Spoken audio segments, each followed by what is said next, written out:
Las estafas han existido a lo largo de la historia como reflejo de la ambición desmedida y la habilidad de algunos para manipular la confianza de los demás. Desde fraudes financieros hasta complejas conspiraciones, estas artimañas han tenido impactos devastadores en las economías, las instituciones y las vidas individuales.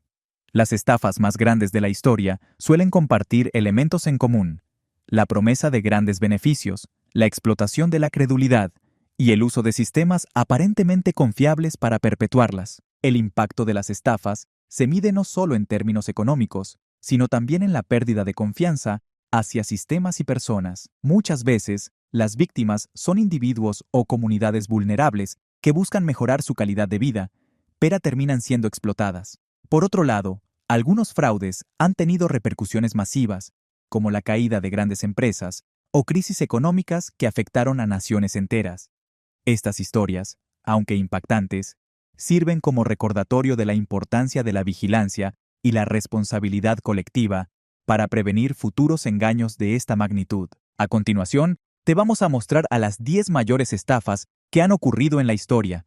¿Están listos? Y recuerda, si te gusta este contenido, dale un buen like, suscríbete al canal y activa la campanita para no perderte ningún vídeo. Y ahora sí, empezamos con el ranking. Número 10. El robo de la Mona Lisa. Podría tratarse de la trama de una película o de alguna novela, pero no. Fue un hecho real. Eduardo Valfierno, un argentino que se hacía llamar Marqués, fue el cerebro detrás del hurto. Llegó a París en 1910 con un plan ambicioso: realizar el robo del siglo y volverse millonario. Valfierno ya tenía experiencia vendiendo arte a coleccionistas, a menudo afirmando que las piezas eran robadas. Su cómplice era Yves Chaudron, pintor y experto falsificador de arte, quien creó 6 réplicas idénticas de la Gioconda. La estrategia consistía en vender estas copias como si fueran la auténtica obra de Leonardo da Vinci. Para ejecutar el plan, necesitaron un colaborador capaz de sustraer el cuadro original del Museo del Louvre sin ser detectado. Vincenzo Peruggia, un carpintero que trabajaba en el museo, fue el elegido, mientras las réplicas eran vendidas por Valfierno, obteniendo una fortuna estimada entre 30 y 60 millones de dólares. Peruggia escondió la obra original en su apartamento durante más de 2 años. En diciembre de 1913, al intentar vender la pintura a un comprador en Florencia, este último identificó la autenticidad de la obra y alertó a las autoridades. Peruggia fue arrestado y solo cumplió 7 meses de prisión. Finalmente, el 4 de enero de 1914, la Mona Lisa volvió a ocupar su lugar en el Louvre, recuperando su lugar en la historia como una de las obras más icónicas del arte. Número 9. La caída de WorldCom. Bernard Evers fue CEO de MCI WorldCom, la segunda compañía de telecomunicaciones de larga distancia de Estados Unidos en la década de los años 90. Sin embargo, los cambios en la industria derrumbaron las cuentas del grupo. El enorme auge de Internet obligó a fuertes inversiones, combinadas con una agresiva guerra de precios. Además, con el siglo XXI llegó el boom de los teléfonos móviles, un negocio en el que WorldCom estaba ausente. El fundador de la compañía estaba obsesionado con ofrecer buenos resultados a Wall Street con los que mantener la cotización del grupo, así que presionó y convenció a sus colaboradores para que alterasen las cifras de la operadora, escondiendo la deuda e inflando los ingresos. En ese proceso colaboraron 5 directivos de primer nivel que recibieron condenas a prisión, según la sentencia del caso, aunque el cerebro e instigador de todo el fraude fue el propio Bernard Evers. En la primavera de 2002, una auditoría interna reveló que se habían contabilizado de forma irregular más de 4.000 millones de dólares en gastos. La empresa indicó entonces que las irregularidades contables consistieron en gastos mal registrados como inversiones de capital que inflaron artificialmente los márgenes del grupo. Así, los resultados de 2001 y del primer trimestre de 2002 han sido pérdidas netas, unos 6.500 millones de dólares en 2001 y 1.400 millones en el primer trimestre de 2002. El agujero que dejó finalmente la compañía cuando se aclaró el escándalo alcanzó los 11.000 millones de dólares, siendo uno de los fraudes contables más grandes del mundo. Número 8. La venta del puente de Brooklyn. George Parker fue un tramposo simpático y avispado que se hacía pasar por propietario de legendarios monumentos neoyorquinos, como el puente de Brooklyn, la Estatua de la Libertad, el Madison Square Garden, el Metropolitan Museum of Art e incluso la tumba del expresidente Ulysses Grant, del que hizo creer que era su nieto. La obra maestra de Parker, en cualquier caso, fue la venta del puente de Brooklyn, que estuvo vendiendo incansablemente entre 1883 y 1928, nada menos que 45 años.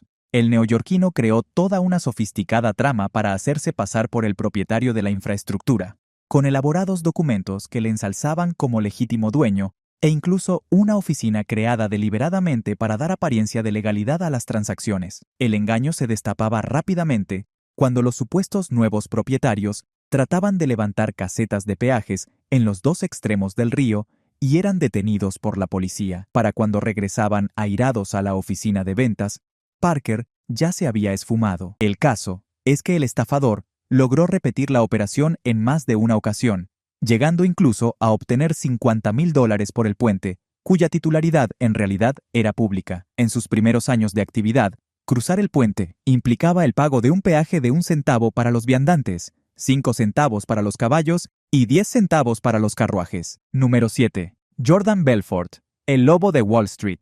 Nació en Nueva York en 1962, comenzando su carrera en el mundo financiero como operador de bolsa en la década de los años 90. Al poco tiempo de iniciar su actividad, fundó su propia firma, Stratton Oakmont, que se convirtió en el núcleo de una de las mayores estafas de valores en la historia de Estados Unidos. A través de prácticas poco éticas y engañosas, Belfort y su firma amasaron una fortuna, pero a un costo moral y legal enorme. Acusado en 1998 de fraude, lavado de dinero y manipulación del mercado de valores, tras colaborar con el FBI, fue encarcelado en una prisión federal durante 22 meses, condenado por el tan conocido pump and dump, o sea, el inflar y tirar, una forma de fraude bursátil que involucra al tenedor de una acción, quien conoce de su escaso potencial futuro y utiliza campañas de desinformación para sobrevalorar dicho activo, o acude a su influencia en los medios para atraer nuevos inversores, que eleven artificialmente su precio. Esta maniobra se tradujo en una pérdida de $200 millones para los inversores. Belfort tuvo que indemnizar con $110 millones a sus antiguos clientes. Para poder pagar esta gran suma de dinero, se animó a escribir sus historias y publicarlas. Posteriormente a las publicaciones, se originaron 2 grandes películas que hicieron historia como El Lobo de Wall Street y Atrapando al Lobo de Wall Street. Número 6. La debacle de FTX. La plataforma de criptomonedas fundada por Sam Bankman-Fried ha sido el último gran escándalo del mundo empresarial. Tras declararse en bancarrota en noviembre de 2023, la empresa valorada en $32,000 millones no mantuvo una contabilidad, unos registros o unos controles de seguridad adecuados de los activos digitales que mantenía para los clientes y utilizó programas informáticos para ocultar el mal uso de los fondos de los clientes. FTX se enfrenta a hasta 1 millón de acreedores en el procedimiento de quiebra del capítulo 11 en Delaware, incluidos clientes, proveedores y prestamistas, que tendrán que competir entre sí por la prioridad para recibir el reembolso de los activos restantes de la empresa. Por su parte, Bankman-Fried se encuentra bajo arresto domiciliario en su casa en Palo Alto, en California, tras pactar una fianza de $250 millones, a la espera de un juicio cuyo inicio está previsto para el próximo año. De ser condenado por todos los delitos de los que se le acusa, que incluyen fraude, lavado de dinero y pago de sobornos, entre otras cosas, Bankman-Fried se enfrenta a una pena de más de 100 años de cárcel. Número 5. Frank Abagnale, falsificador de cheques. Nació en Bronxville, un condado cercano a la ciudad de Nueva York en Estados Unidos. El 27 de abril de 1948, es reconocido en Estados Unidos y en varios países del mundo como uno de los mayores estafadores, impostores y falsificadores de documentos del siglo XX. Frank Abagnale, quien paradójicamente dirige una compañía especializada en consultas de fraudes, durante los años 60 y 70, fue un hábil y camaleónico criminal, quien desde muy joven se le vio esa destreza para falsificar cheques, hacer tretas y cambiar de identidad según las necesidades. Con menos de 20 años, las falsificaciones de cheques que hizo sumaron el monto de $4 millones. Sin duda, este método le funcionó, y no pensó parar con esta metodología. Lo que no sospechaba era que ya estaban tras su pista.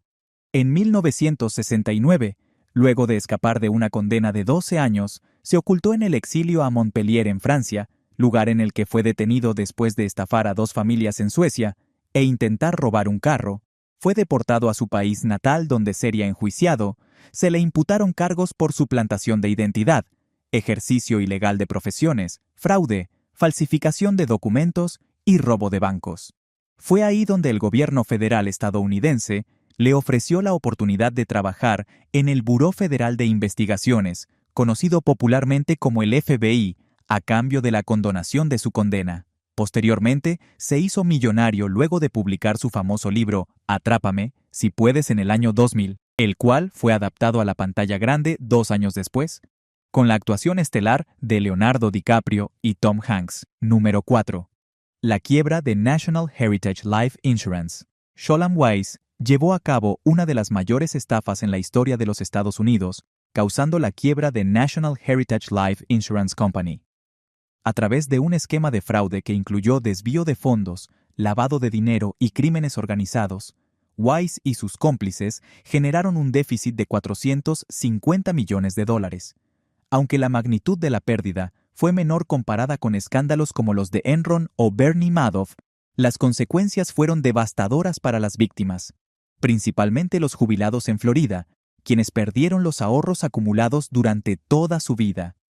En el 2000, Weiss fue condenado por 78 cargos relacionados con delitos de cuello blanco, recibiendo una sentencia sin precedentes de 845 años de prisión, la mayor jamás impuesta por un crimen financiero en Estados Unidos. En un giro inesperado, el 20 de enero de 2021, durante su último día en el cargo, el presidente Donald Trump le otorgó el indulto presidencial, permitiéndole salir en libertad tras cumplir solo 18 años de su sentencia. Esta decisión generó un amplio debate público, siendo vista por algunos como un acto de clemencia y por otros como un ejemplo de las fallas en el sistema de justicia. Número 3. El escándalo de Enron. Kenneth Lay estuvo detrás del caso Enron, la mayor quiebra empresarial de la historia de Estados Unidos.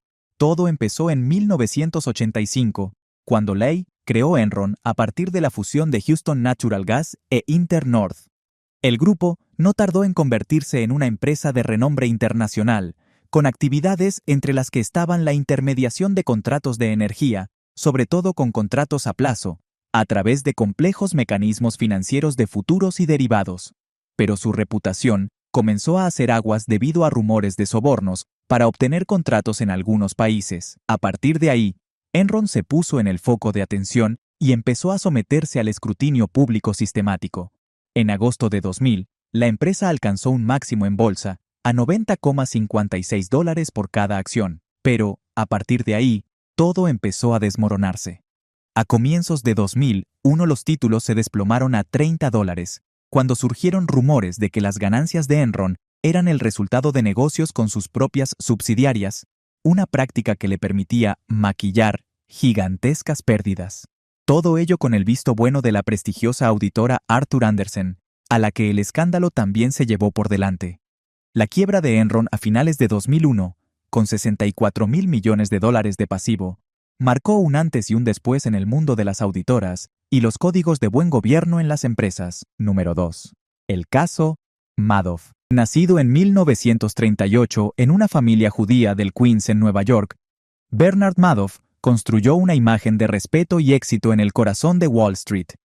Comenzó su carrera con la creación de la empresa Bernard Madoff Investment Securities en 1960, una firma que llegó a posicionarse como un referente en el mercado, siendo pionero en el uso de tecnologías para el comercio electrónico, llegando a ser presidente del Nasdaq, consolidando su reputación como un innovador en el mundo financiero. Sin embargo, detrás de esa fachada de éxito, se ocultaba una de las mayores estafas financieras de la historia.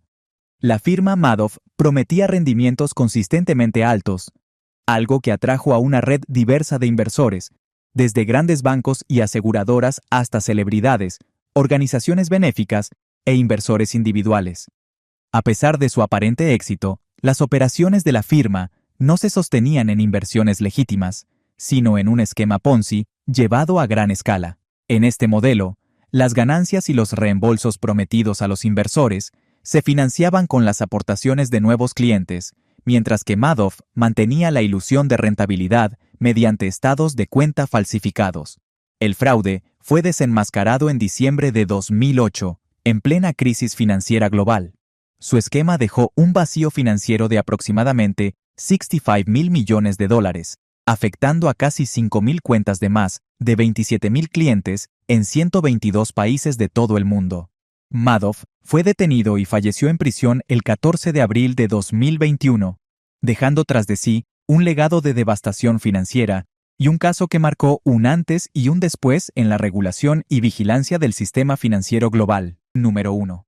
La estafa piramidal o esquema de Ponzi. Carlo Ponzi trató de dar forma a un imperio financiero que asentaba sus bases en la estafa piramidal, un timo antiquísimo al que este inmigrante italiano le dio categoría profesional. Según las promesas del supuesto rey Midas de la inversión, su empresa Securities Exchanges Company era capaz de devolver rentabilidades del 50% en apenas 90 días, gracias a la diferencia cambiaria de las divisas de los países de origen de los inmigrantes, entre ellos España. El dinero fue entrando muy despacio, pero la promesa de retornos extraordinarios atrajo a miles de personas, que invirtieron millones de dólares en un corto periodo. En su punto más alto, Ponzi estaba ganando cerca de $250,000 al día.